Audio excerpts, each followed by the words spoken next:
Entonces, síndrome metabólico. Fiorella, de casualidad, ¿tú sabes qué es el síndrome metabólico? Algo así breve.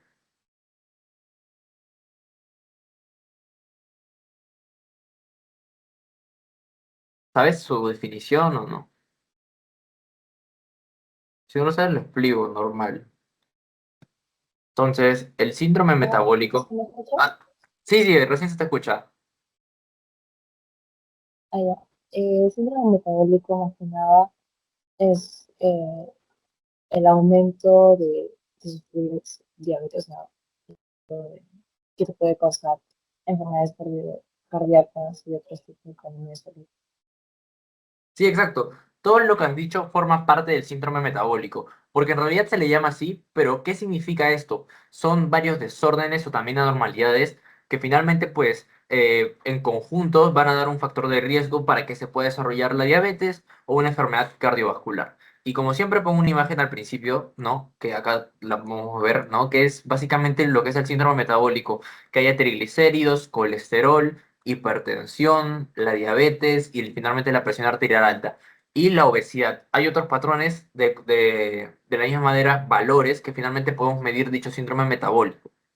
Entonces, es por ello que de esta forma, pues se puede diagnosticar de manera mucho más fácil y sencilla, ¿no?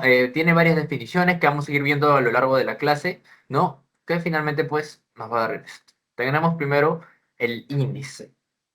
No, acá tenemos la introducción, que finalmente pues esto va a dar, básicamente lo que vamos a explicar, solo que vamos a ahondar un poco más en ello, la salud pública y finalmente esto, más que salud pública, vendrían a ser antecedentes, ¿no? Que también toman en el examen, así que es súper importante los antecedentes que también se toman. Luego la fisiopatología, que también es bastante importante, tanto la fisiopatología del síndrome metabólico como también de su otro compañero, que es la diabetes, que están básicamente relacionados. La resistencia a la insulina y el adipocito, que finalmente puede encargar de guardar ácidos grasos hasta 8 veces su tamaño. No lo voy a poner acá para que finalmente eh, lo podamos recordar. La vía intracelular, el tema de las incretinas, el riñón, que también es importante, los contribuyentes y finalmente origen fetal de la diabetes, que lo vamos a ver más adelante, que como se ha visto mediante varios ensayos, mediante varias prácticas, etcétera, que se puede como que pronosticar la diabetes desde orígenes tempranos, ya sea por un peso mayor a 4.000 gramos o es menor. ¿No? Y finalmente la bibliografía, donde hay un poco de todo lo que he puesto. Entonces, como vemos, ya Fiorello lo definió bastante bien, ¿no? Que era el síndrome metabólico. Entonces, si nosotros queremos cambiar el síndrome metabólico dando como un adelanto, lo primero que se tiene que hacer es una alteración. ¿Alteración de qué cosa? Se preguntarán. Es la alteración del estilo de vida. Si alteramos el estilo de vida a un estilo de vida más sano, de esta manera contrarrestamos el síndrome metabólico. Ahora, hay una serie de factores que definen esto. Uno de ellos va a ser la obesidad abdominal, que básicamente está acá. Esta obesidad abdominal es uno de por qué uno de los factores del síndrome metabólico. Otro vendría a ser la dislipidemia, como por qué una disminución del HDL. Que disminuye el HDL también es bastante clave. Otro podría ser los triglicéridos que aumentan. Triglicéridos. Los triglicéridos aumenten. Otra finalmente es la hipertensión arterial, que básicamente esto ya los hemos mencionado, y finalmente la hiperglicemia, ¿no? La hiperglicemia también es clave en este proceso. Hiperglicemia. Entonces, si tenemos todos estos factores, ya se podría considerar al paciente que tiene un síndrome metabólico. Específicamente las medidas, le vamos a ver más adelante. Pero ya son bastante claras cada una de ellas, ¿no? También está la dislipidemia heterogénica, también la presión arterial elevada que hemos visto, la diglicemia, y finalmente esto también te puede dar a un estado protrombótico, ¿no? Este síndrome metabólico te puede dar un estado protrombótico. Protrombótico. Eso es lo que te puede dar este síndrome, ¿no? Y obviamente, siendo un síndrome metabólico y un estado protrombótico, esto se va a caracterizar también por ser un estado proinflamatorio. Estado proinflamatorio, ¿no? Entonces, eso es lo que vendría a ser el síndrome metabólico. Ahora, hay ciertas medidas que obviamente tenemos que seguir, pero ya conforme hemos pasado las sesiones, hemos visto que también la presión arterial ya sabemos cuál es alta, cuál no, los triglicéridos, que en este caso lo vamos a ver, y pues para esto la salud pública ha sido importante y hay ciertos antecedentes, ¿no? Entonces, ¿cuáles son los antecedentes? En primer lugar, uno de los principales problemas de la salud pública en el siglo XXI ha sido finalmente el síndrome metabólico, ¿no? Eso es lo que la doctora lo explicó bien, que era este síndrome metabólico. Síndrome metabólico. Ese ha sido uno de los principales problemas. Ahora, este síndrome metabólico tiene una asociación bastante fuerte con problemas en la prevalencia. ¿De qué enfermedades específicamente? De la diabetes mellitus tipo 2 y finalmente de problemas cardiovasculares, ¿no? De problemas cardiovasculares es finalmente que se ha asociado este síndrome metabólico. Específicamente, 5 veces más la diabetes mellitus 5 veces, sí, 5 veces, ahí está, 5 veces, y pues el, el cardiovascular ha sido de 2 a 3 veces, de 2 a 3 veces. Entonces, ya teniendo en cuenta claro todo esto, ahora sí vayamos a los antecedentes, ya hablamos un poco de epidemiología. Conforme ha pasado el tiempo, esta enfermedad se ha básicamente reconocido por varios científicos y varios endocrinólogos, ¿no? Una de ellas fue Kaidin, que finalmente este fue el que definió una parte importante, ¿no? Que era una asociación entre la hipertensión arterial, entre la hiperglicemia y finalmente entre la gota. Entre estas tres enfermedades es lo que finalmente pues la definieron, ¿no? Una asociación entre estas tres porque hemos hablado claramente que son anormalidades que finalmente pues convergen en este, ¿no? Ahora, eso fue lo que dijo Kaidin. Ahora, Gerald Riven, que fue más reciente, este lo definió de otra forma. No lo definió como síndrome metabólico, sino como síndrome X, como síndrome X. Este es mucho más reciente. Y finalmente dijo lo mismo, que era un conjunto de alteraciones metabólicas cuyo rasgo fisiológico central era la resistencia a la insulina. Eso era lo caracterizaba. Sorprendentemente, aquí, en esta parte, en lo que concluyó este endocrinólogo fue que no incluyó a la obesidad central, no, no le incluyó, y finalmente actualmente sabe que este es un rasgo bastante característico, ¿no? Pues de este síndrome y este no lo incluyó. Posteriormente fue donde ya se le incluyó dentro de los factores esta definición para el síndrome metabólico. Ahora, Paul Simet y George Alberti, estos fueron los que realizaron finalmente un consenso para determinar qué es lo que caracterizaba el síndrome metabólico, ¿no? Se incluyeron a personas de diferentes partes del mundo para que finalmente esto dé a ciertas características que definan esto, ¿no? Entonces, el requisito acá fue determinar que la obesidad central era la única medida que se necesitaba, bueno, la única no, sino la más tajante, por así decirlo, para diagnosticar un síndrome metabólico.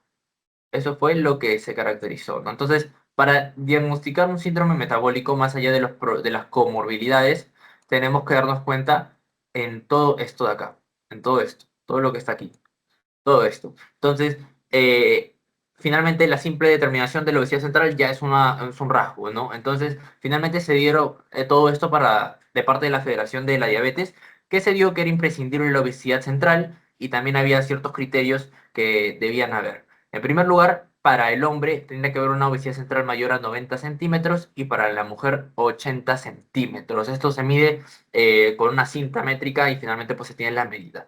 Ahora, el HDL, que habíamos mencionado al principio, que era importante, ya lo hemos visto, su papel en la aterosclerosis. Fiorella, ¿recuerdas de casualidad cuál era el papel del HDL en la aterosclerosis?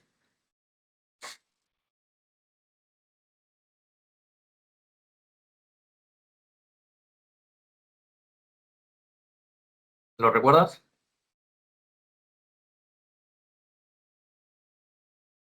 Ahorita. Ya, ok.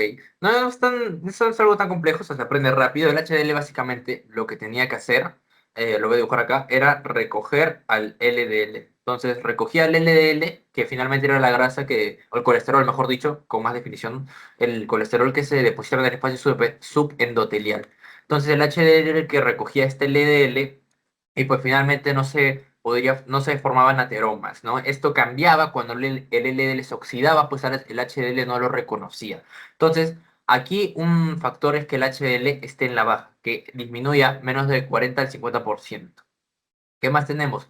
La tensión arterial, básicamente, que acá lo definiríamos ya como una hipertensión arterial, que vendría a ser mayor a 130 sobre 85, ¿no? Eso es lo que es la tensión arterial. Luego la glucosa, mayor de 100, también súper importante, ¿no? Y finalmente los triglicéridos, que vendría a ser mayor a 150. Entonces, finalmente fue eso lo que derivó a que finalmente se diagnostique el síndrome metabólico. Si se cumplen todas estas, o con solo que se cumple la obesidad abdominal y una más, ya podríamos estar hablando de una persona que padece del síndrome metabólico, ¿no? Que obviamente para eso ya tenemos que ver también el aspecto físico de la persona, ¿no? Como la catosis nigricans, etc. Ahora, la fisiopatología del síndrome metabólico. Esta es bastante sencilla porque nos damos cuenta que hay una estrecha relación tanto con la obesidad y con la resistencia a la insulina. Eso ya lo tenemos bien en claro. Ambos son factores que finalmente pues son importantes, obesidad y resistencia a la insulina.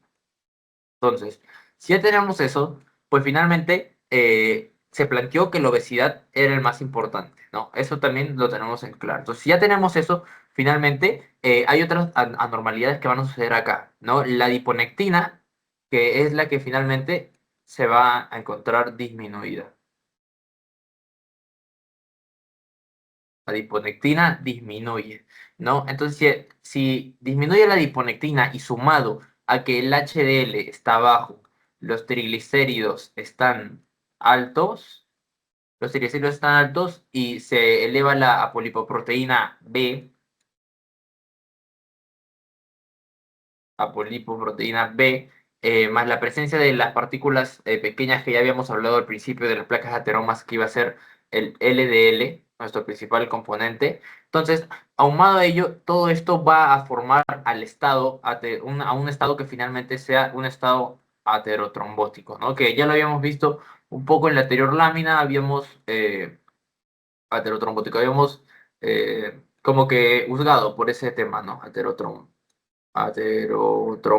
Bueno, aterotrombótico. Entonces, eso es lo que finalmente pues va a ser el perfil inflamatorio de dicha obesidad. Y acá lo tenemos, el ambiente, número de ello, primer número de esto, el ambiente, dietas no balanceadas, dietas ricas en grasas saturadas, comiendo más carnes rojas que carnes blancas, con deficiencia de vitaminas, tanto A como D como E, etcétera, pues obviamente va a dar a que haya un síndrome metabólico de mayor riesgo. También la genética es parte de ella, ¿no? Entonces, el tejido adiposo, el metabolismo de los ácidos grasos, va a haber mayor ácidos grasos libres en la circulación portal, mayor síntesis de lipoproteínas, que ya lo vimos, mayor gluconeogénesis, la hiperinsulinemia también, la insulinoresistencia, la resistencia a la insulina. Más adelante vamos a ver la fisiopatología de ello, el daño al páncreas, ¿no? A las células beta también puede pasar, las hipoquinas, ¿no? La absorción de sodio, ayudando a que haya ¿qué? Una vasoconstricción, la función endotelial normal, una disfunción endotelial. La primera clase fue eso, nuestro estado proinflamatorio y protrombótico. Entonces nos da la hipercoagulabilidad, que finalmente era uno de ellos que habíamos mencionado al inicio, la hipertensión arterial, también lo habíamos mencionado, la diabetes mellitus tipo 2 gracias a la resistencia a la insulina, gracias a que hay un daño al páncreas y gracias a la hiperinsulinemia, que finalmente no logra bajar los niveles de glucosa en sangre y finalmente se quedan ahí.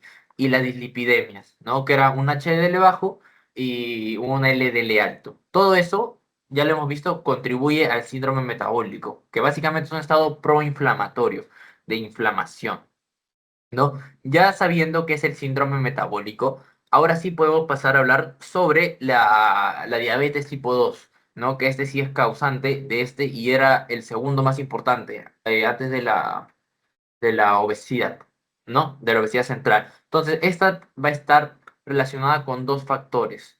Número uno de ellos también va a ser la obesidad. La obesidad también está relacionada con esta diabetes mellitus tipo 2 y también con la resistencia a la insulina.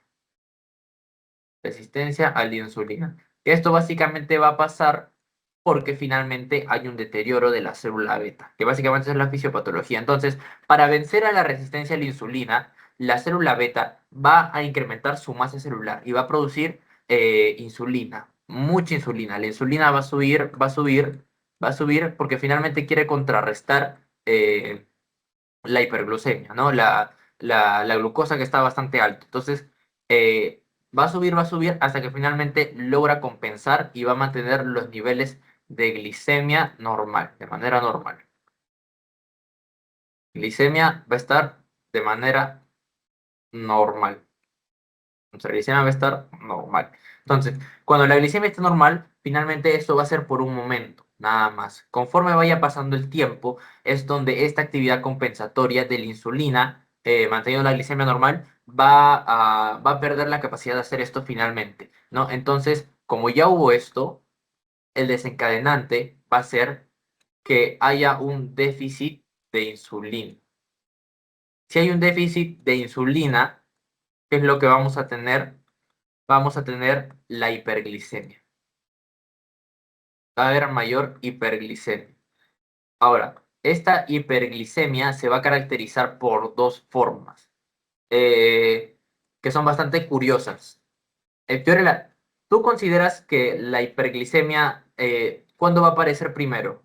¿Postpandrial, es decir, después de comer algo, o antes o en ayunas?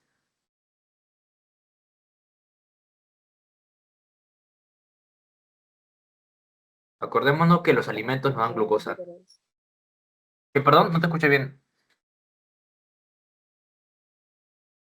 ¿Cómo dijiste?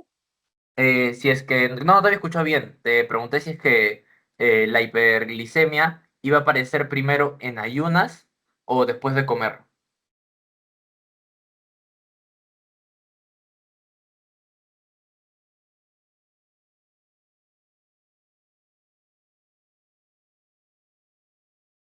Supongo que después. Exacto, claro, después de comer, porque finalmente respondiste bastante bien porque después de comer los alimentos, ¿qué es lo que nos dan? Glucosa, ¿no? Glucosa que finalmente se almacena en glucógeno, pero más allá de eso, dicha glucosa tiene que ser contrarrestado, pero si no tenemos insulina, la insulina está deficiente, pues no podemos contrarrestar la glucosa que nos dan los alimentos. Entonces la hiperglicemia va a aparecer primero postpandrial, ¿no? Que básicamente es después de comer. Postprandial. Y luego, en segundo lugar, va a aparecer en ayunas. Entonces, ya sumado a esto, es lo que finalmente, después de todo esto, ya no se va a contrarrestar la glucosa, finalmente va a ser la diabetes. ¿No? Y básicamente todo este dibujito que he hecho acá, que es bastante curioso, ¿no? Está explicado acá, ¿no? La diabetes mellitus no van a reaccionar a la insulina, por eso la glucosa no entra a la célula. Acá tenemos bastante glucosa afuera, afuera, afuera, que finalmente no puede entrar a la célula, ¿no? Están en el torrente sanguíneo. Y como no están en el torrente sanguíneo, pues obviamente se hace insulina, insulina, insulina, insulina, hasta que finalmente pues se agota, ¿no? Y eso básicamente es resistencia a la insulina, que tenemos un apartado mucho más adelante. Las células beta van a entrar en disfunción, donde la glucosa va a ser en sangre bastante elevada, una hiperglucemia no se puede contrarrestar lo que están produciendo ahí, ¿no? La síntesis de insulina también va a aumentar al inicio, porque al inicio quiere contrarrestarlo y la adaptación a demandas va a bajar. Y finalmente, pues ya hemos visto que va a aparecer la hiperglucemia postprandial y luego en ayunas, ¿no? ¿Y por qué es importante esto? Porque nosotros con esto podemos ver algo en laboratorio, ¿no? Es por eso que en el laboratorio lo primero que pedimos en un paciente que es joven, en teoría, y que recién está empezando con el tema de la diabetes, es que primero es obligatorio hacerle la prueba, el nivel de glucosa en sangre, medirle en postprandial, porque ¿qué sucede si primero le medimos en ayunas, pero su diabetes es reciente? Pues en ayunas no vamos a encontrar la hiperglicemia. Y finalmente, pues no vamos a detectar la diabetes a tiempo y seguro se detecte cuando el paciente ya presente las 3P que vamos a ver más adelante, ¿no? Que tenga poliuria, que orine mucho, mucha sed, etcétera. Si es que no nos damos cuenta de esto, de esta fisiopatología no sabemos en el laboratorio también lo que sucede. Entonces, por eso también se pide que sea postprandial, no que sea después de comer un desayuno, etcétera. Después de eso, finalmente se toma la prueba de glucosa, ¿no? Para saber cuánto es la glucosa que finalmente debe tener el paciente y así es cuando se diagnostica la diabetes tipo 2 a inicios. Ahora, la resistencia a la insulina ya la hemos visto, ¿no? Que es que finalmente no se logre tener la glucosa dentro de la célula y que finalmente esté en sangre, la hiperglucemia, ¿no? Entonces, esto es un fenómeno fisiopatológico en el que la concentración de la insulina pues no va a dar los niveles adecuados de glicemia, ¿no? Los niveles de glicemia van a estar súpermente mal los niveles de glicemia, van a estar elevados, lo cual no es lo más lógico, ¿no? Entonces, dicho exceso de insulina, que finalmente al inicio hemos visto que da un montón de insulina, un montón de insulina, un montón, eso finalmente pues se va a depositar en otros lugares. Número uno de esos lugares que lo voy a poner acá es el endotelio. En el endotelio, dicho exceso de insulina se deposita y dicho endotelio obviamente va a entrar en una disfunción, ¿no? Que va a hacer finalmente que disminuya el óxido nítrico. Si disminuye el óxido nítrico, ahí ya tenemos que el contrario va a haber una hipertensión arterial por la vasoconstricción. ¿Por qué? Porque no hay óxido nítrico que finalmente pues dilate, ¿no? Que logre vasodilatar. Ya tenemos que en el endotelio también se puede almacenar. Ahora, también se puede almacenar en otros lugares. Y acá los tenemos. La piel. ¿Qué partes específicamente de la piel, de todo el cuerpo? Tenemos que tenerlo en cuenta eso al momento que hayamos la observación física del paciente. ¿No? Puede ser en el cuello, puede ser en las axilas y finalmente en la ingle. También puede ser en los dedos, ¿no? En los dedos también pueden haber, ¿no? Entre las falanges normalmente puede ahí haber dicha acantosis nigricans, ¿no? Que básicamente es esto. Esto es la acantosis nigricans. Que esto básicamente es eh, el depósito de insulina en ciertas partes del cuerpo. ¿No? Eso es lo que sucede. Y finalmente se da esta coloración oscura que podemos ver acá. Y acá tenemos básicamente una comparación entre ambos metabolismos. ¿No? Tenemos el metabolismo normal con la glucosa intracelular de manera normal también y que pues finalmente en el espacio extracelular, en la parte en los vasos sanguíneos, la glucosa está siendo transportada hacia la célula. ¿No? La insulina está funcionando de manera correcta, ¿no? Acá lo vemos, ¿no? Y hay un nivel adecuado de insulina, ¿no? Un nivel adecuado. Vayamos a la resistencia a la insulina. Vemos bastante insulina, demasiada insulina, básicamente es un desbalance, mucho más que acá, ¿no? Y también vemos más glucosa acá, lo cual no es lógico. Si estamos produciendo más insulina, debería haber menos glucosa en el espacio extracelular, pero acá hay una resistencia. Es por ello que también si nos damos cuenta acá, en la célula la glucosa va a ser más baja que aquí. ¿No? Y vemos que la glucosa extracelular más alta y también hay más insulina. Entonces, ahí hay un desbalance que finalmente se da que el receptor de insulina esté de manera no funcional. Eso es lo que sucede en la resistencia a la insulina, ¿no? Que finalmente es lo que nos ayuda para finalmente diagnosticar el síndrome metabólico y también la diabetes mellitus. Ahora, esta resistencia a la insulina muchas veces es hereditaria, ¿no? Ahora, ya hablamos sobre la resistencia a la insulina, hablamos sobre el síndrome metabólico, hablamos sobre la obesidad central abdominal, hablamos sobre la hipertensión arterial, sobre el estado protrombótico y el estado proinflamatorio. Nos falta uno de los personajes principales de esta enfermedad, que vendría a ser el adipocito. Este va a ser el que dirige todo el proceso, ¿no? Este va a ser el que dirige el proceso. Ahora, este tiene una función bastante curiosa, ¿no? Uno de ellos es que este personaje va a acumular se va a acumular ácidos grasos, ¿no? Acumula ácidos grasos en forma de triglicéridos.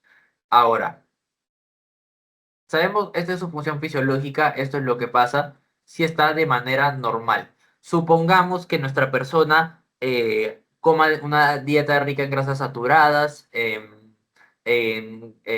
bueno, en grasa básicamente, en lípidos, ¿no? Bastante. Los lípidos no son malos, pero son malos cuando se consumen en cantidades elevadas, ¿no? Entonces, este adipocito ya no va a poder finalmente acumular todo esto ácido graso, porque recordemos lo que dije al inicio, este puede alcanzar 8 veces su tamaño, ¿no? Solo puede alcanzar 8 veces su tamaño.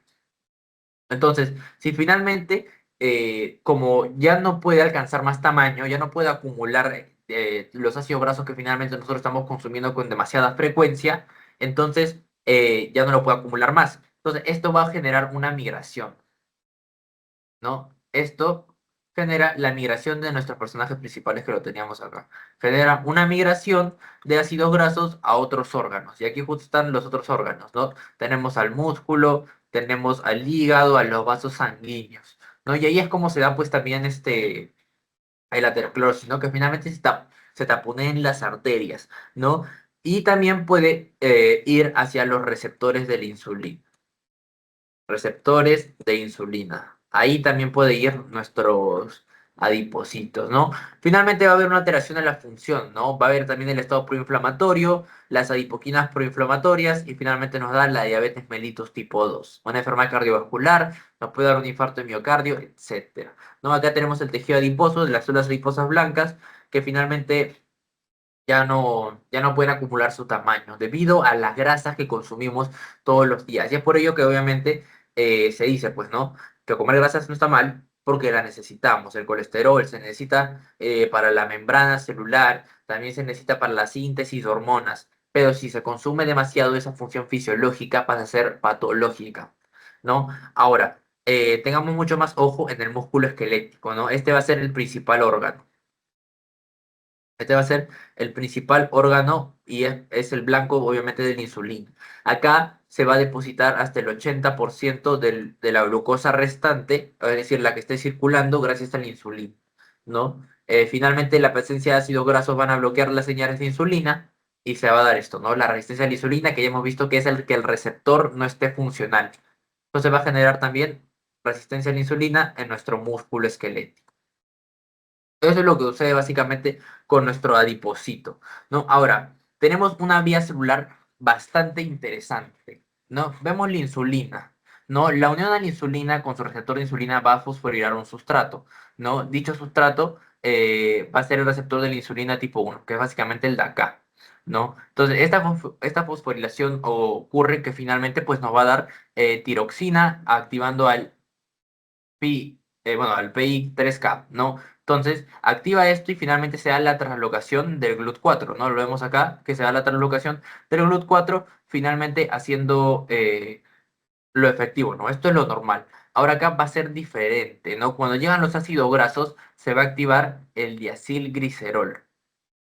Se activa el diacilglicerol, finalmente la proteína quinasa C, y pues finalmente no se va a dar, pues obviamente lo correcto, ¿no? Que vendría a ser esto, que vendría a ser que acá se va a dar la serina, ¿no? Eso básicamente es la vía intracelular, ¿no? Que si se ven claro, acá se activa el GLUT4, nos da tirosina y finalmente el PIK3. Acá es todo diferente, ¿no? Acá el diacilglicerol, a la proteína sinasa C y finalmente nos va a dar serina.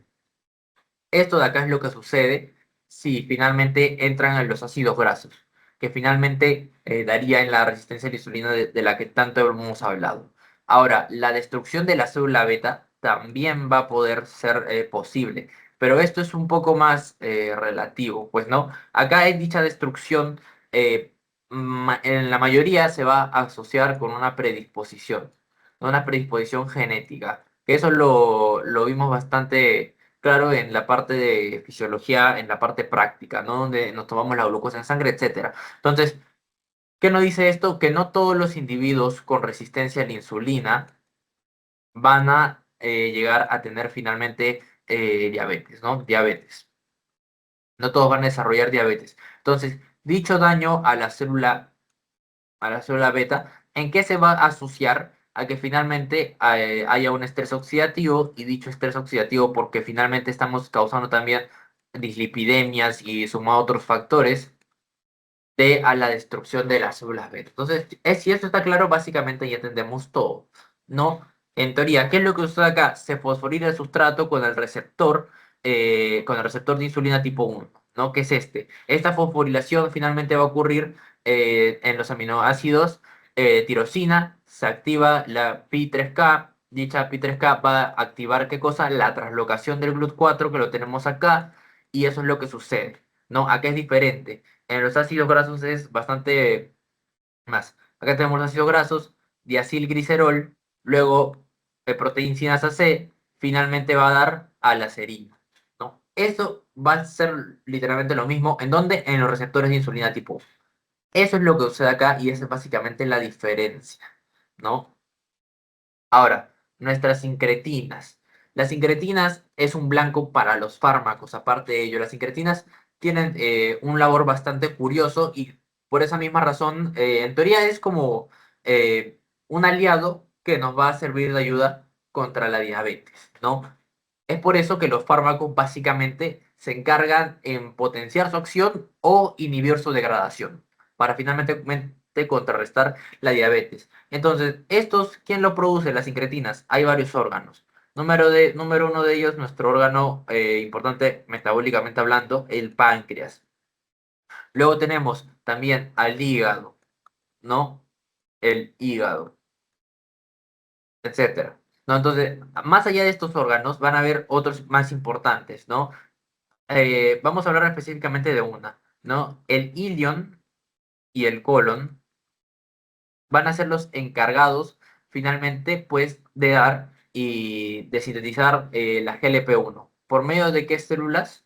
De células L. Y esto sí lo toman, así que mucho, las células L. Entonces producen el GLP-1 que finalmente es una incretina bastante importante en la diabetes. Como vemos acá en el páncreas, insulina, en el estómago la motilidad disminuye, es decir, mayor sensación de llenura, disminuye el vaciamiento gástrico, el cerebro aumenta la saciedad y disminuye el apetito.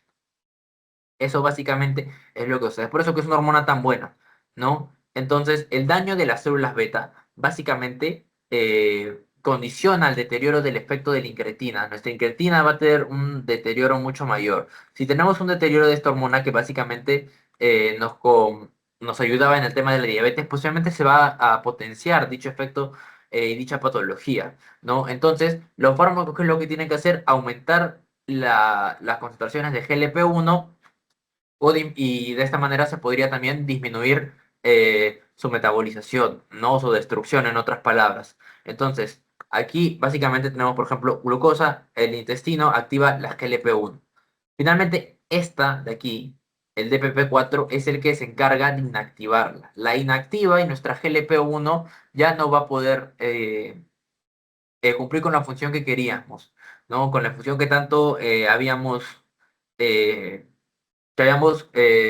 que requeríamos para que dicha diabetes pues obviamente ya no suceda, ¿no? Ahora, tenemos varios fármacos que inhiben esto, ¿no? Como la sitagliptina, la saxagliptina, que básicamente no es el tema, pero ya vemos que con la fisiopatología también podemos sacar fármacos, ¿no? Y ahora tenemos análogos del GLP-1, que yo dije, habían dos formas de finalmente usar las incretinas como blanco farmacológico, o potenciando su acción, que vendría a ser mediante análogos, o inhibiendo su degradación.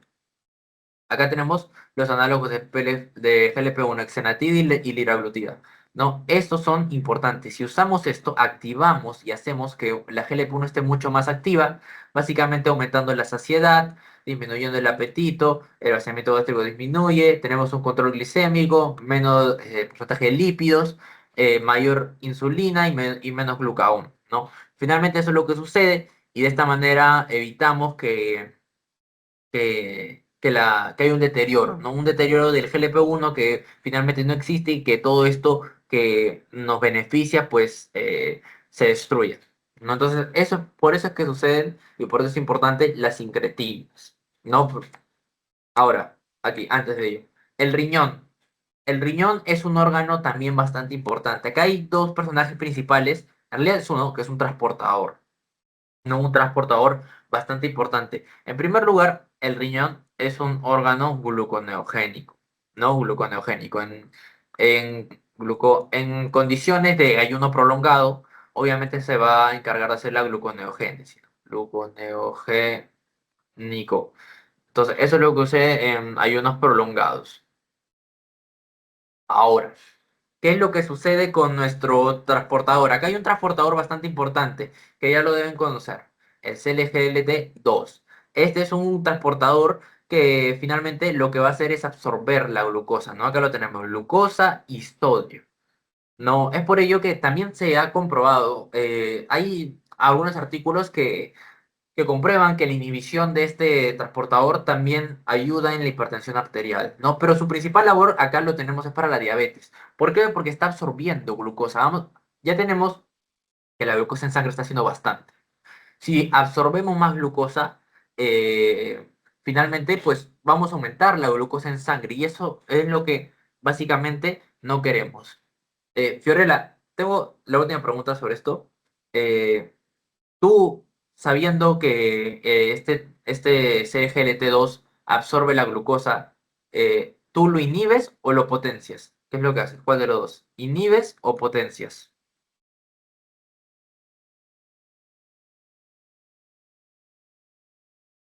¿Se mide? Sí, exacto. Claro, lo tenemos que inhibir. ¿Por qué? Porque queremos que esté en el lumen tubular. Queremos que la glucosa se deseche por la orina, no la queremos más en la sangre. Lo respondió bastante bien. Entonces, esto no. Básicamente esto, se inhibe. No vamos a tener glucosa para la sangre, ¿no? Esto de acá no va a suceder, ¿no? Todo esto que finalmente se dé la glucosa en sangre a través del GLUT2 ya no sucede, porque la glucosa básicamente no va a entrar, no entra.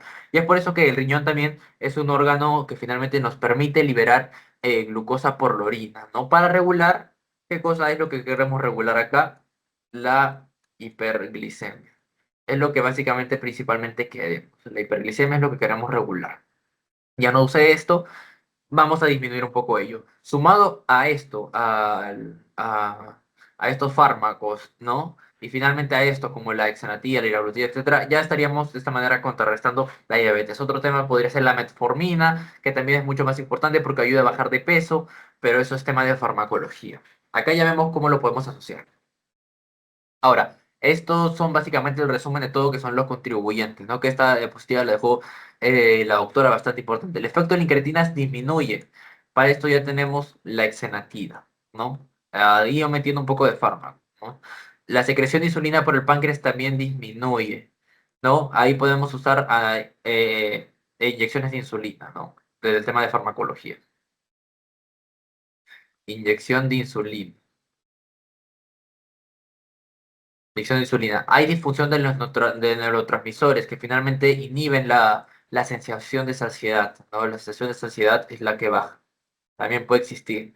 Para eso ya sabemos que las incretinas nos ayudan. La reabsorción a glucosa a nivel renal aumenta. Para ello tenemos que inhibir el CGLT2, ¿no? Lo inhibimos para que no sea esto.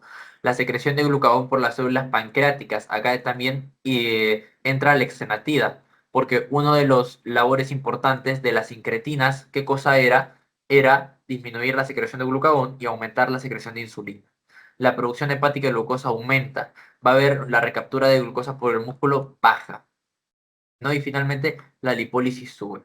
Es por eso que finalmente cuando se tiene la diabetes al principio eres, bueno, pues obeso, hasta que finalmente ya la diabetes se va consumiendo, hasta que finalmente quedas en un estado mucho más delgado. No, ahora, hay orígenes fetales de la diabetes, que esto también lo toman, y es bastante importante. La diabetes es una enfermedad crónica no transmisible, eso ya lo tenemos claro, y esta no solo se va a dar por los factores que hemos mencionado antes, ¿no? Como obesidad, mala dieta, sedentarismo, etcétera, ¿no? Sino también puede haber una relación con la nutrición entre madre y feto, ¿no? Al inicio. Entonces, esto básicamente cuando se está expuesto a una mala nutrición al nacer, que vendría a ser menor a 2.500 gramos, en el futuro, obviamente ya se ha comprobado que se puede obtener la diabetes mellitus tipo 2. Y finalmente, también las mujeres que tienen hijos macrosómicos, como lo podemos ver acá, esto pues nos puede dar, finalmente estos tienen que pesar mayor a 4 kilogramos, pero también,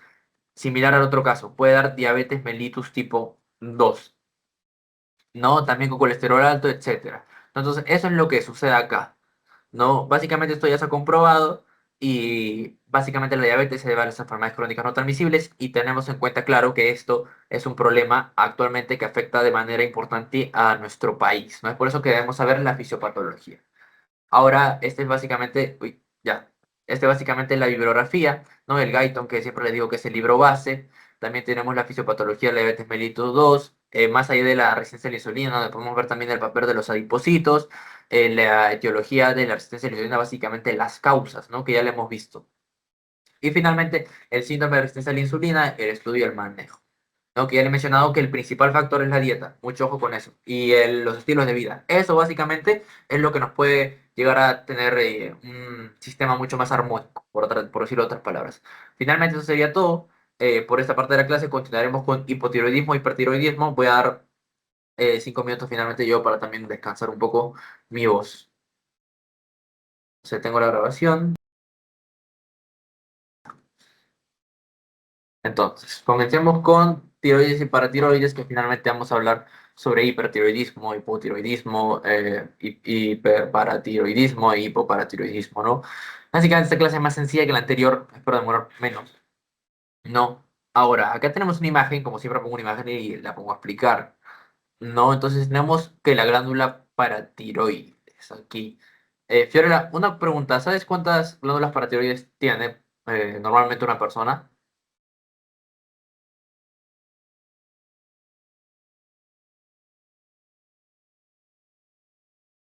¿Sabes? Más anatomía es que otra cosa.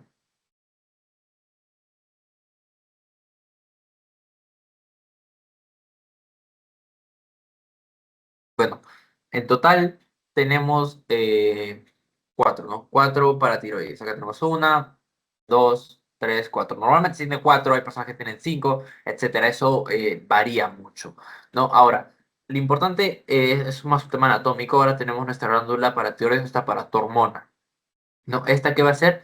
Va a incrementar los niveles de calcio de la sangre. Pero también tiene otras funciones más importantes. Una de ellas, listo, ya está. Ahora, una de ellas tendría que ser que estimule la absorción intestinal de calcio. E importante también ahí va la vitamina D, ¿no? La vitamina D también es importante porque también se carga del calcio. Aquí tenemos, estimula la segunda hidroxilación de la vitamina D. Nuestro riñoncito también ayuda en esa parte.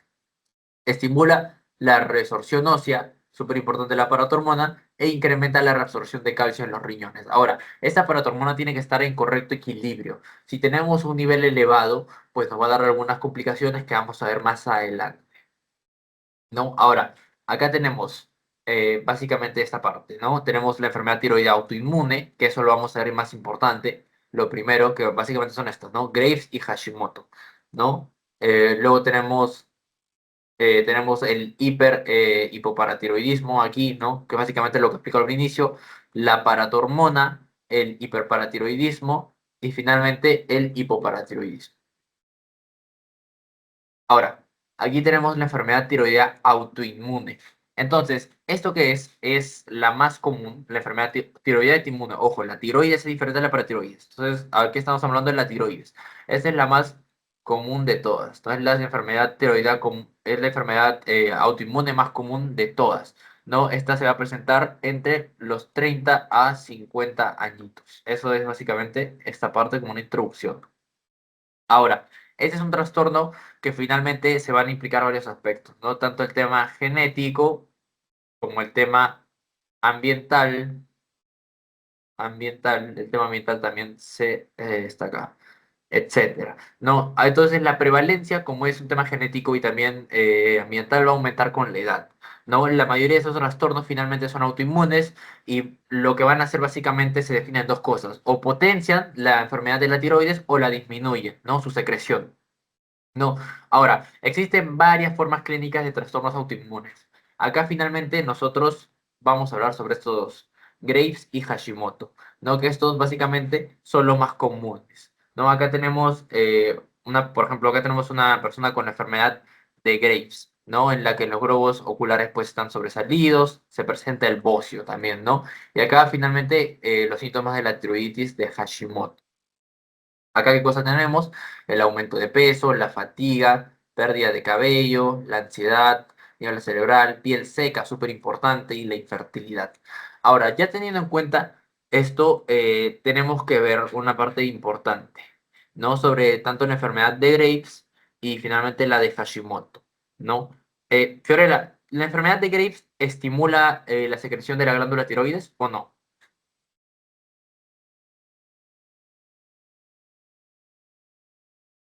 ¿Puedes repetir la pregunta, corta? Sí, el más simple. ¿La enfermedad tiroides da hipertiroidismo o no?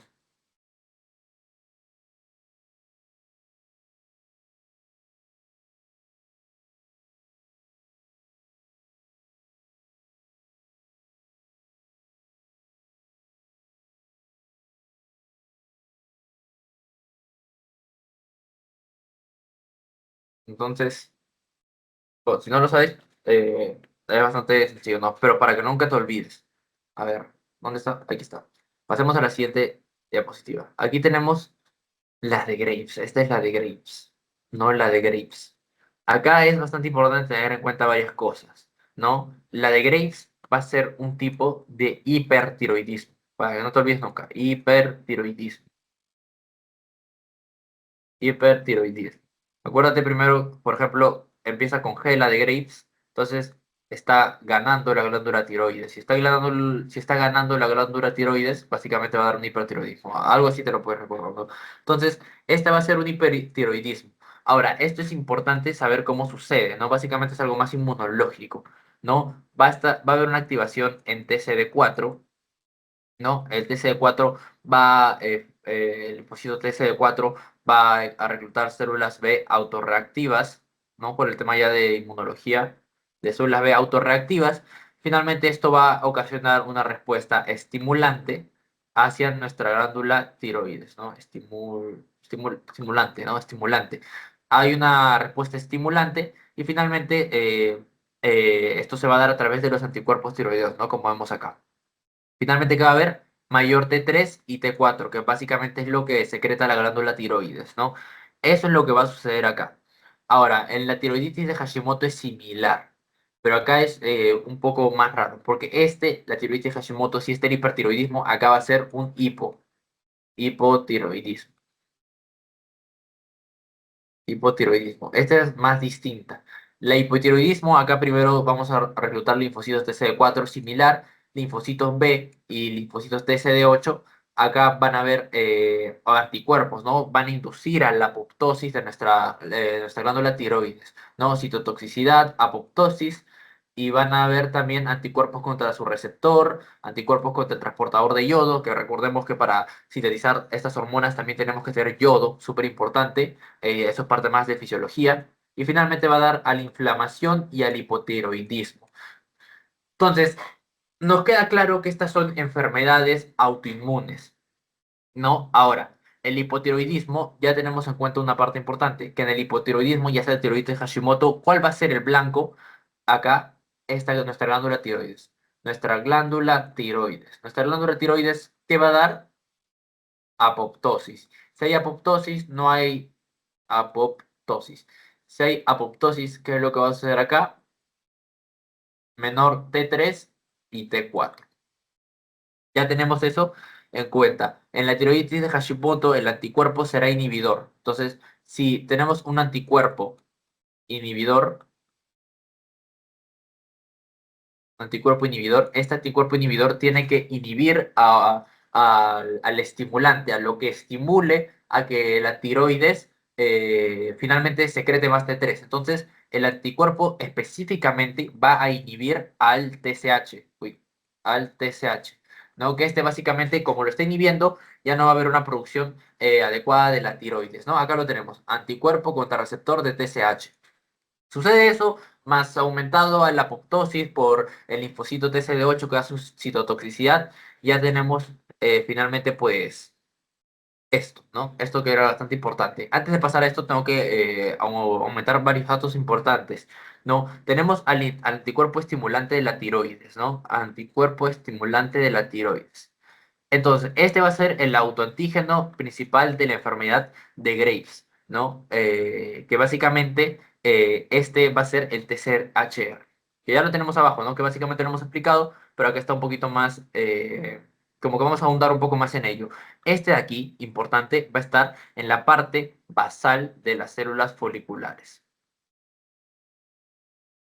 de las células foliculares. Entonces, la TSAC se enlaza con el TSHR y pues finalmente van a estimular a nuestra célula tiroidea como lo tenemos acá a dar nuestro T3 y nuestro T4 y finalmente esto va a ser una cantidad excesiva y va a haber un hiper, ¿no? Hiper G de ganar, ya lo tenemos en cuenta claro. Ahora, tenemos el anticuerpo bloqueador de la TSHR. Acá van a ser pacientes con tiroiditis atrófica, acá lo voy a poner. Tiroiditis atrófica. Yo había mencionado que básicamente el blanco era del hipotiroidismo, básicamente las glándulas tiroides se atrofian, hacen una apoptosis, ¿no? Entonces, la tiroiditis atrófica, ¿qué es lo que sucede acá? Vamos a tener a un anticuerpo que va a bloquear al TSHR. Si estamos bloqueando el TSHR, como ya he mencionado acá, similar a la de Hashimoto, similar a esta parte también, ya no va a haber ya no va a haber suficiente, ya no se va a lanzar. Entonces estamos bloqueando el receptor del TSH cuando también acá va a entrar otro, acá lo voy a poner, que va a ser el TPAC. Entonces, cuando finalmente este se enlace aquí, va a bloquear. Entonces, como bloquea, va a prevenir que finalmente se pueda dar una secreción pues de las tiroides, ¿no? Entonces, se previene esto, se atrofia la glándula tiroidea debido a que no tiene el uso, porque acá lo estamos bloqueando, acá nos vemos claramente cómo se está bloqueando, lo que va a suceder acá es que finalmente pues haya una atrofia. Eso es básicamente la fisiopatología. Por el uso, finalmente ya no se da. Entonces, ahí ya tenemos los anticuerpos, ¿no? Que básicamente tienen que ver con las enfermedades autoinmunes, pero también el sistema inmune toma bastante parte en esto, tanto en la de Graves como en la de Hashimoto. En eso básicamente se resume todo esto, ¿no? Todo este tema del tiroidismo, ¿no? Tanto de las tiroides como de las demás. Aquí tenemos las paratiroides que, como ya había mencionado claramente, van a ser cuatro en total. Súper importantes, son cuatro. No confundir que son cuatro. Entonces, tenemos esta parte, ya tenemos nuestra paratormona. La misma imagen que he puesto en las anteriores diapositivas. No tenemos acá nuestra paratiroides, incrementa los niveles de calcio, estimula la absorción intestinal de calcio, estimula la resorción ósea a los osteoclastos, ayuda en la segunda hidroxilación de la vitamina D, que es súper importante para que se absorba también el calcio, y finalmente incrementa la reducción de calcio. Entonces, en otras palabras, ¿qué es lo que hace nuestra paratormona? Es la encargada de mantener los niveles normales de calcio en el cuerpo. Si sucede algo con esto pues obviamente se va a destruir, ¿no? Esto se va a destruir y ya no vamos a tener, ¿no? Activa la vitamina D mediante la segunda hidroxilación del riñón, que por eso que el riñón también es súper importante en estos trastornos que vamos a ver a continuación, ¿no? Estas son cuatro y hemos mencionado, lo voy a poner acá, son cuatro, normalmente son cuatro, hay casos en los que son más. Entonces, pasemos al hiperparatiroidismo primario. Estoy moviendo esto acá. Ok. Este hiperparatiroidismo primario es obviamente una secreción bastante alta de la paratormona. Esta paratormona va a aumentar. Si nuestra paratormona aumenta, ¿qué es lo que va a haber acá? Va a haber una hipercalcemia, porque estamos aumentando y finalmente esta era la que ayudaba a que los niveles de calcio estén en la sangre, ¿no? Acá va a haber una hipercalcemia, porque está aumentando su valor, ¿no? Si es que finalmente no aumenta su valor, pues habría una hipocalcemia. No, que eso ya lo vamos a ver más adelante cuando hablemos sobre hipoparatiroidismo. No, hay hipercalcemia y finalmente lo que va a suceder. Ahora, este exceso de hormona paratiroidea va a aumentar la hipercalcemia por dos mecanismos, súper importante. Dos mecanismos que son bastante sencillos y nos damos cuenta con un poco de lógica. Número uno es que aumente el umbral al que finalmente el calcio suprima la secreción. Suprima la secreción de paratormona. Entonces, pongamos un ejemplo bien claro. Aquí está el umbral de calcio, ¿no? Si el calcio está acá, la paratormona en teoría debería de bajar, si es que el calcio está por acá. Ahora, este umbral va a subir hasta acá y el calcio bien puede estar acá, mucho mayor que al inicio, pero la paratormona no va a bajar, sino va a seguir subiendo. Entonces, aumentamos el umbral, aumenta la paratormona. El último mecanismo es que es un poco más físico, más mecánico, ¿no? Es que aumente la masa la masa total del tejido paratiroideo. Entonces, si sucede eso, finalmente pues también aumentará la actividad de la paratiroides, ¿no? Hay ciertas etiologías, ¿no? De que puede originar este hiperparatiroidismo primario. Número de ello, tenemos al adenoma, que también puede originar, a la hiperplasia de paratiroides, al carcinoma, etcétera, ¿no? Ahora, el adenoma. Este va a ser el más frecuente, ¿no? Va a ser el que finalmente va a dar el 80% de los casos. ¿No? Entonces, acá van a ver, su composición básicamente es bastante sencilla. Esto es súper importante que lo anoten porque básicamente esto van a ser células principales y van a tener la diferenciación histológica, va a ser difícil. Es difícil diferenciarlo con hiperplasia, con hiperplasia. Difícil diferenciar con hiperplasia. Esto toman bastante.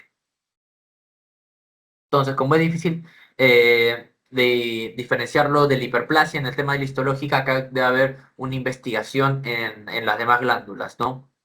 Entonces, si durante esta cirugía, en el que básicamente queremos diferenciar todo esto, lo que nos va a finalmente diagnosticar el adenoma va a ser que el resto de las glándulas estén atróficas. Si el resto de las glándulas están atróficas, ya podemos hacer el diagnóstico de que finalmente va a ser un adenoma. Ahora, el tema de la hiperplasia. Este va a ser entre el 9 y el 15%. No, entre el 9 y el 15% de la hiperplasia. Esto no es hiperplasia, pero el 9 y el 15% va a ser de la hiperplasia. Hiperplasia lo voy a poner acá. Hiperplasia. Ahora, esta hiperplasia es común de forma familiar y va a estar asociada siempre a una neoplasia endocrina múltiple, ¿no? Ahora, como es el 9 al 15%, es mucho menor probabilidad de que finalmente sea la etiología de nuestro hiperparatiroidismo, pero igual tenemos que tener en cuenta. Empecemos por la neoplasia endocrínica múltiple tipo 1, que acá la tenemos, ¿no? Entonces, aquí va a haber lo primero, hiperparatiroidismo sí o sí, ¿no? Hiperparatiroidismo, puede haber un adenoma hipoficiario y también puede haber un tumor insular. ¿En dónde específicamente? Aquí, en el páncreas. Un tumor insular pancreático. Entonces, esto es lo que nos va a decir que finalmente es una neoplasia endocrínica múltiple asociada a una hiperplasia de nuestra glándula, ¿no? Y ahí tenemos ya la diferencia con el adenoma para diagnosticarlo de manera correcta. Ahora, nuestra neoplasia endocrina múltiple tipo 2 va a ser un poco diferente, ¿no? Acá va a haber un cáncer medular de tiroides,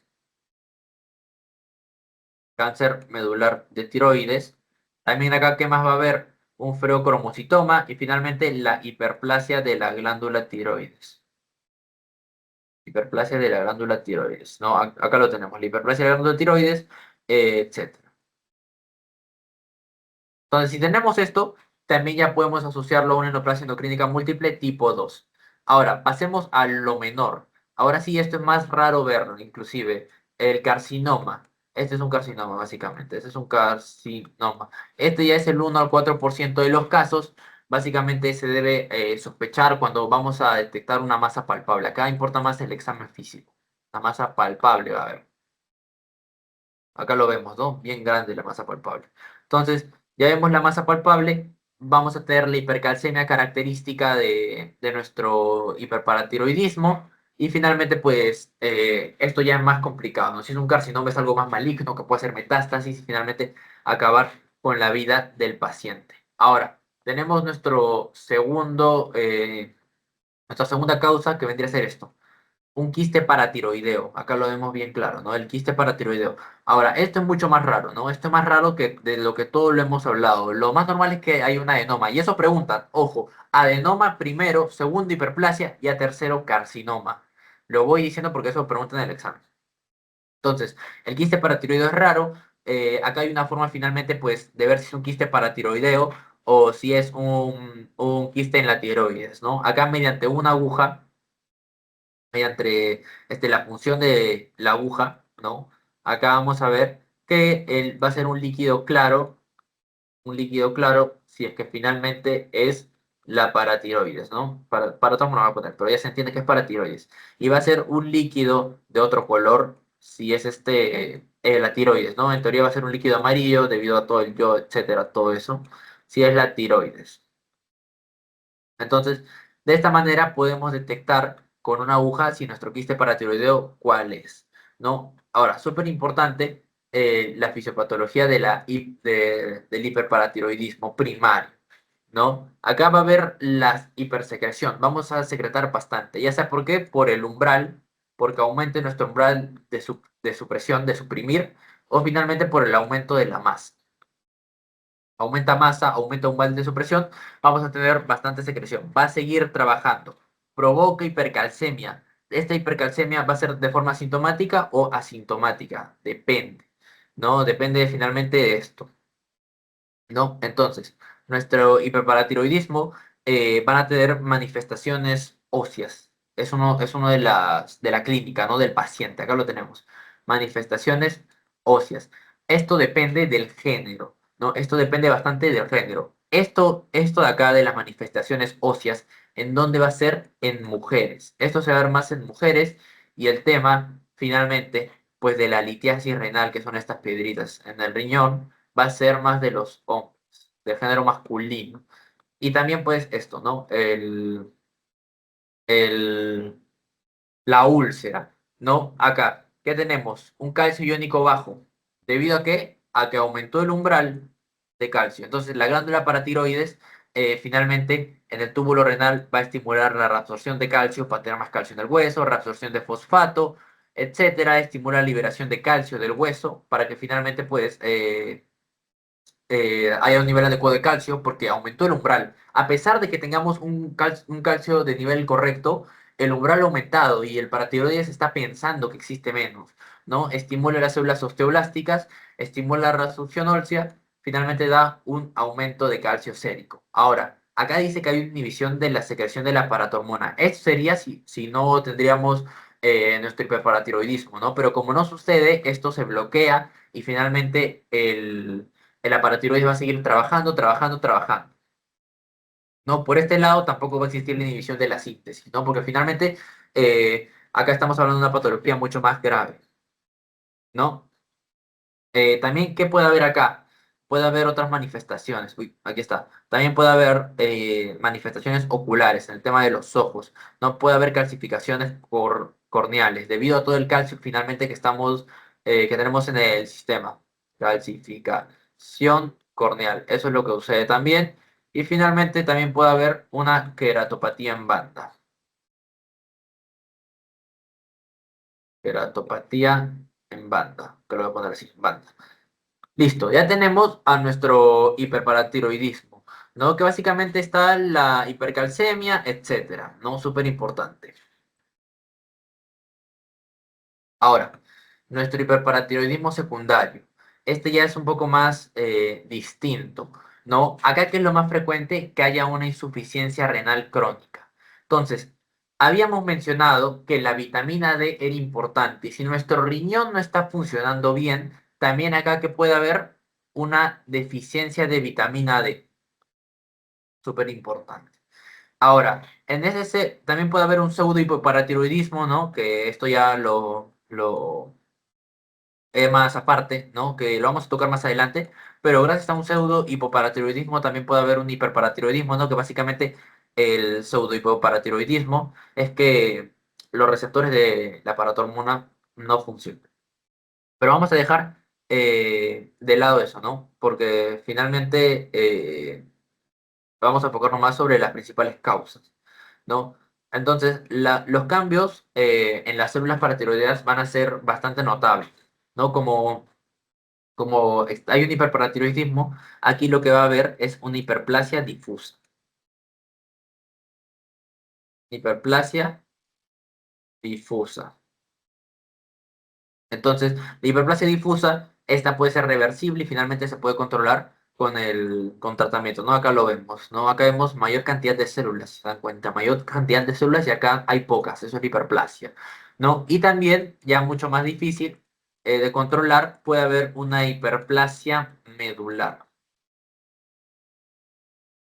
Una hiperplasia medular. Dicha hiperplasia medular ya es es más agresivo, ¿no? Y que finalmente esto no va a ser, no se puede arreglar con tratamiento y finalmente lo que va a necesitar es una cirugía.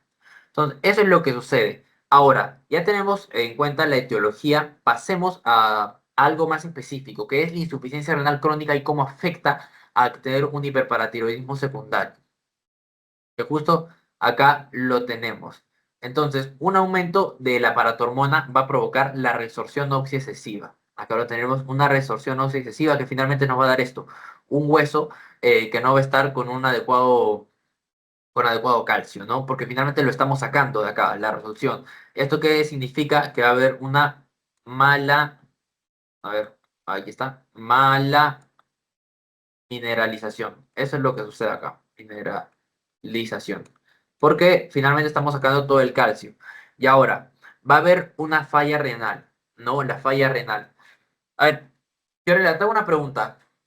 Si tenemos una falla renal, ¿la vitamina D se va a activar o no? Porque la vitamina D se activa en el riñón. ¿Se activa acá en una falla renal o no?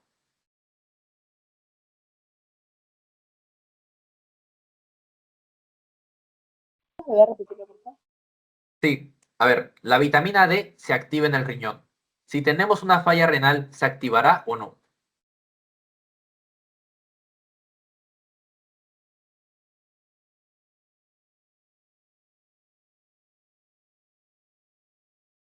Sí, creo que Bueno, no te escuché bien, pero creo que lo dijiste bien. La insuficiencia, si hay una insuficiencia renal crónica, esto significa que finalmente no tenemos un buen riñón, un riñón que cumpla con nuestras necesidades fisiológicas. Entonces, en el riñón era donde se daba la segunda hidroxilación de la vitamina D. Hidroxilación de la vitamina D para que pase a ser una vitamina D activa, ¿no? Entonces, como hay una falla renal, la segunda hidroxilación de la vitamina B no se va a dar, no se da. Entonces, como no se da, finalmente esto ¿qué causará? Que el calcio no se absorbe, no se absorba. Como no se absorbe y no se da nuestra hidroxilación a la segunda D, menos calcio, menos calcio. Y te preguntarás, ¿no? Porque es bastante fácil preguntarte, si hay menos calcio, eh, si hay menos calcio, entonces ¿por qué se llama hiperparatiroidismo? Si es que finalmente el hiperparatiroidismo se representaba por tener básicamente una hipercalcemia. Entonces te preguntarás eso. Ahora, como no hay suficiente calcio acá, de manera secundaria y por básicamente una cascada, como vemos, acá la paratormona detecta que hay menos calcio y finalmente se va a activar mucho más de lo que ya estaba activa. Y finalmente, si ya estaba activa, pues obviamente ya se va a activar mucho más. Ahora, este hiperparatiroidismo primario, perdón, secundario, ya estamos en secundario, ojo, este hiperparatiroidismo secundario se caracteriza por algunas cosas. ¿Cuál va a ser la clínica específica de este hiperparatiroidismo secundario? Y justo acá tenemos, ¿no? En la imagen de acá, antes de pasar al otro. La vitamina D pasa a ser vitamina D activa y finalmente hay menor calcio urinario, es decir, se absorbe el calcio. ¿No? En este caso, si no hay la segunda hidroxilación, finalmente la vitamina D no va a ser activa, no se absorbe el calcio, la paratormona detecta menos calcio y va a aumentar la resorción ósea, ¿no? Y esto va a darle la mala mineralización del hueso. Que se activa la paratormona, den esto. Nos damos cuenta, es una cascada, ¿no? Ahora, la clínica. ¿Cuál es la clínica de esto? Esto es bastante sencillo. La calcemia acá va a estar normal. Específicamente, ¿por qué? Específicamente, ¿por qué? Porque la paratormona está como contrarrestando la deficiencia de calcio que está generando que la vitamina D no se active. Pero tú me preguntarán, pero tú, Alessandro, dijiste que había hipercalcemia, y sí la hay. La calcemia solo va a estar normal en algunos casos.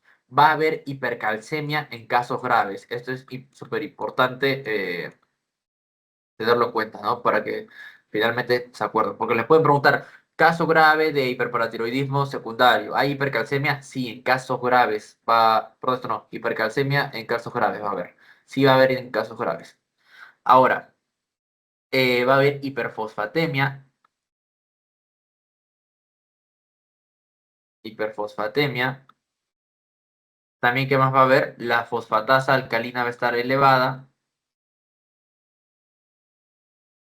Fosfatasa alcalina se eleva y también aumenta la paratormona. Ya teniendo en cuenta esto, ya podemos ver nuestro hiperparatiroidismo secundario. Ahora, existe un hiperparatiroidismo terciario también. Sé que cansa eso de primario, secundario, terciario, etcétera. Por si no nos damos cuenta, el primario se refiere directamente al órgano que está siendo afectado. En este caso, el hiperparatiroidismo primario se refiere a un defecto en la paratiroides. Secundario ya se refiere a un órgano subyacente a él, como vendría a ser el riñón, que tiene una importancia bastante. Y el terciario es básicamente lo que vamos a ver a continuación. La única solución para esto es un trasplante de riñón. Trasplante. Que acá lo tenemos. El trasplante de riñón. Entonces, en teoría, se va a observar un trasplante renal que finalmente esto en teoría ya debería hacer que haya una segunda hidroxilación de la vitamina D y pues que finalmente todo esto se arregle. Ahora, existe un porcentaje que aún habiendo hecho esto, van a tener la paratormona elevada otra vez y finalmente van a seguir teniendo hiperparatiroidismo. Que lo voy a poner hiperpara para ahorrar tiempo. Hiperpara. Entonces, cuando hay esto, ya se le denomina hiperparatiroidismo terciario. Ahora, acá esto ya básicamente se desconoce, pues si se debe a una autonomía de las mismas glándulas, a una hipofosfatemia persistente que active obviamente la paratiroides, o a la hipocalcemia persistente que la siga activando, ¿no? Que siga agravando nuestra enfermedad, ¿no? Entonces, súper importante teniendo en cuenta, claro, todo esto. Tanto la primaria, que ya lo vimos acá, secundaria y terciaria. Ahora, pasemos al hipoparatiroidismo, ¿no? El hipoparatiroidismo es súper importante. Este va a ser normalmente una hipofunción. Entonces, ¿qué tenemos en cuenta? Menos paratiroides, ¿no? Menos la hormona paratiroidea y finalmente menor calcio, ¿no? Porque aumentamos la reabsorción. Ojo, resorción no es lo mismo que reabsorción. La reabsorción es que finalmente el hueso obtenga más calcio, ¿no? Entonces, aumenta la reabsorción de calcio acá no, acá finalmente pues la concentración de calcio, como está en el hueso, va a disminuir, ¿no? En sangre y en el hueso va a haber más, en otras palabras. Y va a haber un aumento en la concentración de fósforo, ¿no? Básicamente nos damos cuenta que es todo lo contrario al hiperparatiroidismo. ¿Cuál es la etiología normalmente de esto?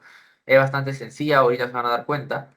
O sea que, una extirpación en otras palabras, ¿no? La paratiroidectomía, ¿no? O la extirpación quirúrgica, y finalmente hay otras causas que no son tan quirúrgicas, que no son tan comunes, como el síndrome prolongado autoinmune. También tenemos la ausencia de las glándulas paratiroides, es decir, la persona nació sin glándulas paratiroides y glándulas paratiroides, deficiencia de magnesio y hemocromatosis, ¿no? Ahora, es bastante, de la disfunción paratiroidea se puede sacar bastantes cosas súper importantes, ¿no? Número uno, ¿qué tenemos acá? Y disfunción paratiroidea, hipocalcemia, ¿no? Acá solo nos tenemos que fijar en esta parte, en la hipocalcemia, ¿no? Ahora, nos puede dar otras cosas más importantes que lo vamos a tener acá. Mira, aunque hurgando un poco más en esta imagen, acá tenemos, ¿no? Difusión tiroidea puede ser enfermedad de Graves o también puede ser un hipotiroidismo. Básicamente lo que hemos mencionado al inicio, ¿no? Desviándonos un poco del tema. Autoinmune puede ser o congénito, ¿no? Ahora vamos a pasar, sí, a la clínica, ¿no? Número uno, a nivel muscular, ¿qué es lo que nos va a dar esto? Como el calcio, ¿en qué está implicado? Súper importante nuestro calcio, está implicado en la contracción del músculo. El calcio es súper importante. Básicamente todo el sistema fisiológico se basa en el calcio. Va a estar en la contracción del músculo. También en qué va a estar implicado en el potencial de acción, en la membrana celular. Entonces, la disminución de dicho calcio va a hacer que también haya la disminución del potencial de acción, ¿no? También que va a haber, aumenta la excitabilidad neuronal y es por eso que van a haber algunas complicaciones gracias a va a haber algunas complicaciones en esto, ¿no? Excitabilidad neuronal. Como cuáles cosas, acá las tenemos. ¿Qué es lo que va a suceder? La tetania, que finalmente es esto es la tetania, esto es lo que sucede y es la clínica, ¿no? Nuestra tetania de aquí. Acá que tenemos, esto es otra cosa. ¿Qué por qué? Por la excitabilidad neuronal. Si hay una excitabilidad neuronal, esto va a dar a que haya convulsiones. Convulsiones. Es por eso que tenemos que ver la clínica del paciente. Ya entendimos que el calcio es lo que está finalmente afectándose ahí. Ahora, más que a nivel muscular, también vamos a tener algo a nivel glandular. Súper importante lo que existe a nivel glandular. El calcio también está básicamente eh, tiene que ver con la secreción, ¿no? Tiene que ver con la secreción, nuestro calcio. Entonces, como tenemos el calcio ahí un poco raro, lo tenemos un poco disminuido, ¿no? Lo que va a suceder es que finalmente haya la reducción de la sudoración. Reducción de sudoración. Esta reducción de la sudoración va a hacer que finalmente, pues, haya una piel seca, ¿no? Lo vamos a ver más adelante, pero lo dicen acá, piel seca. Acá lo tenemos, la clínica básicamente. ¿Qué vamos a tener aquí? Disnea. La disnea es lo que va a presentar nuestro paciente. Y acá también puede haber dolor cólicos, ¿no? Puede haber hormigueos, etcétera. Y acá esto quería llegar. Esto es bastante representativo y esto sí puede venir. Como vamos a tener la contracción, ya vimos bastantes músculos contraídos en la parte de la tetania. Aquí también va a haber dos signos característicos, ¿no? Uno es la mano, uy, ahí está, la mano en cromadón, en cromadrón. Y finalmente el signo de Trousseau. Esto es básicamente característico de que pues tenemos nuestro hipoparatiroidismo. Luego también que podemos tener la piel seca, ya les había mencionado por el tema de la secreción glandular, piel seca. ¿Qué más vamos a tener? Cataratas, también pueden haber cataratas. También que puede haber trastornos psiquiátricos. Por el mismo tema de que pues la excitabilidad neuronal está aumentando, ¿no? Y ahí ya lo vimos al inicio. Psiquiátricos. Finalmente, el tratamiento es bastante sencillo, ¿no? Pues lo que vendríamos a darle es paratormona, ¿no? Y finalmente la administración de vitamina D para que aumente, porque si le damos vitamina D, nuestro riñón acá sí está funcional, va a dar la segunda hidroxilación y va a aumentar la absorción de calcio por nuestra vitamina D y el calcio en sangre va a subir. ¿No? Si damos paratormona, aquí también la paratormona va a ayudar a que haya una resorción ósea, es decir, que el calcio salga del hueso, en otras palabras, y pues finalmente tengamos una adecuada contracción, no haya convulsiones, hay una adecuada función de las glándulas y pues finalmente eso es lo que sucede acá, ¿no? Ahora, por último lugar, tenemos al pseudo hipoparatiroidismo. Esto acá, en primer lugar, antes de empezar con todo, quiero mencionar, y es súper importante, que acá no va a haber daño. Acá no hay daño de las paratiroides. Acá nuestras paratiroides están normal. Entonces acá que va a haber un fallo en la respuesta. Un fallo en la respuesta de la paratiroides. ¿No? Aquí, ¿qué es lo que puede haber? Básicamente, se va a caracterizar la clínica por algunas cosas, ¿no? Por una hipocalcemia, la hipocalcemia, la hiperfosfatemia,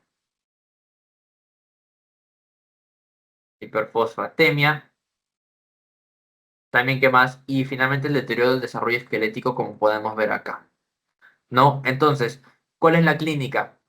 Talla corta. Eso es lo que uso acá, la talla corta. Y acá también tenemos otra cosa, ¿no? Acá tenemos dos casos en la vida real, ¿no?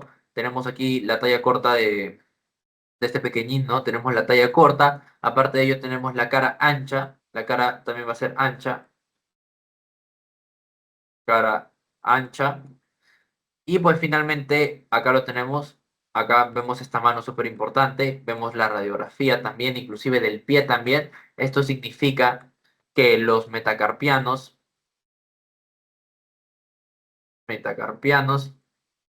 y metatarsianos